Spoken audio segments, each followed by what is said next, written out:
দুর্দশার আর এক নাম দক্ষিণ হাওড়ার ক্যারি রোড।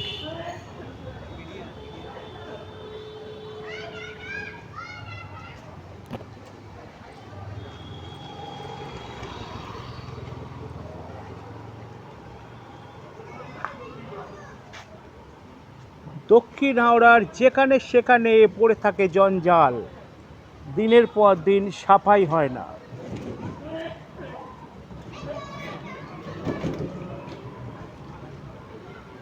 এইখানের বিধায়িকা নন্দিতা চৌধুরী, ভোটে জেতার পর থেকে তার টিকি দেখতে পাওয়া যাচ্ছে না বলে স্থানীয় মানুষদের অভিযোগ, এবং বিজেপি এবং সিপিএমেরও একই অভিযোগ।